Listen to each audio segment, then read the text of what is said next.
We were recently quite engaged into talking about humans first and being part of the movement Human First. And it was quite interesting to see that, you know, what hasn't been talked so much before is that, yes, we know that when people are not mentally well, they're also not physically well. You know, we talk about not really going to work or having high sickness rate and all of that, but nobody was really talking about how that actually impacts work. Just even if they are over there, how clarity of mind, the way you feel affects the way the people you work with, your friends, family, how creative you are, how all of that. Absolutely. And we see that traditionally in the startup world, it's all about getting blood out of a turnip, pressuring these individuals to grow, maximize profitability, maximize cash flow, inflate or make sure the valuations are high, and exit. But that is completely inhumane because the goal shouldn't be about amassing inordinate amounts of money. It should be about using the wealth we have as a vehicle to ensuring that more people can become themselves well, whatever that looks like. You know, if you look at the stats on mental illness, depression alone, before COVID, was the #1 cause of disability worldwide. Shocker, it's still the #1 cause of disability. Things haven't changed. And, you know, some estimates are pre-COVID that the total loss in productivity by 2030 globally will be $30 trillion, which is ridiculous. So it really signifies that there's a silent pandemic, and there are so many cultures that the three of us grew up in, the subcultures that we're also a part of, where mental illness is such a stigma. And this idea of mental wellness is important. But for us, it's not just about like human optimization. It's about giving everyone an equal playing field. And that's actually where the word Masawa comes from. It's from the Arabic al-Musawa. Yeah, I wanted to ask you. Yeah. What's the connection with the Arabic? So not only is it al-Musawa in Arabic, also in Bantu languages in East and Southern Africa, Sawwasawa means same. So Masawa is about that being able to be the same. And I am fortunate to speak some Arabic languages / dialects. And so that was something important for me and my story. Perfect. And I'm curious, Joshua, how did you get into setting up this impact fund? Because it sounds like it's something you're passionate about. You know, we've had, you know, for the people listening, we've had many conversations already and to get to know you. And it's clear that, you know, it's something that you not just are passionate about, but you are actually bringing in some tangible changes with this. And it hopefully, you know, as it grows, things are going to change because even, as you say, even pre-COVID, we know there was a problem, and I guess that more of a light's been shined on it. But correct me if I'm wrong, it hasn't really shifted so much because one thing is awareness, right? But the second part to that is actual action to be able to change. We're all noticing that needs to be changed now. Yeah, because the rates of depression, anxiety, loneliness, etc., are so much increased in every country around the world. And so if we're not dealing with it ourselves, some form of mental strife, we're caring for someone or we love someone who is. So that is kind of parallels my own personal story.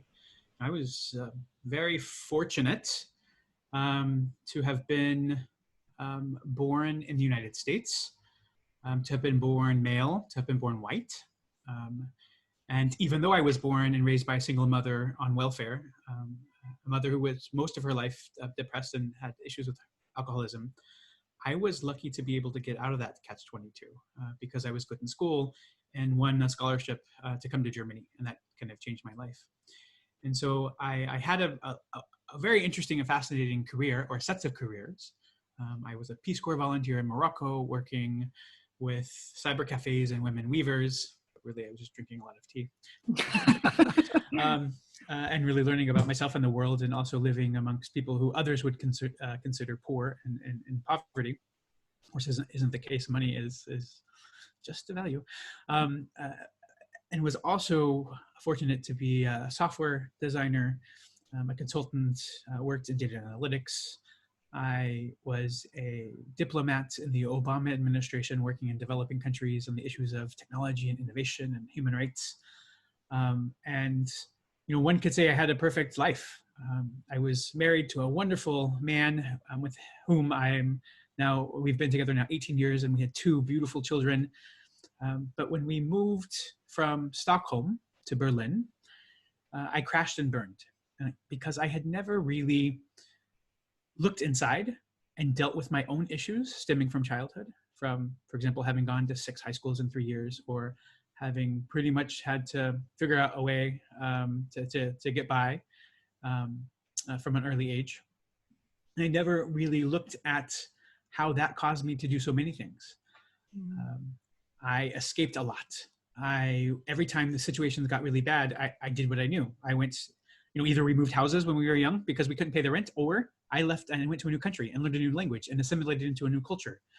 But I didn't ever really take that time that I needed to deal with myself. And so after crashing and burning, I was fortunate to find nutrition, to find mindfulness, natural medicine, and really open my eyes to the multiplicity of holistic mental wellness.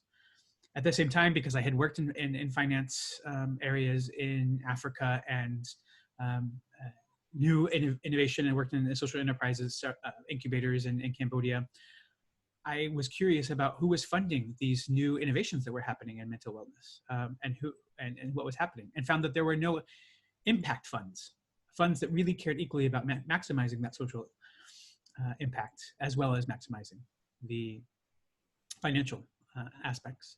And so decided, well, let's do it. I've had a crazy life so far. Let's continue.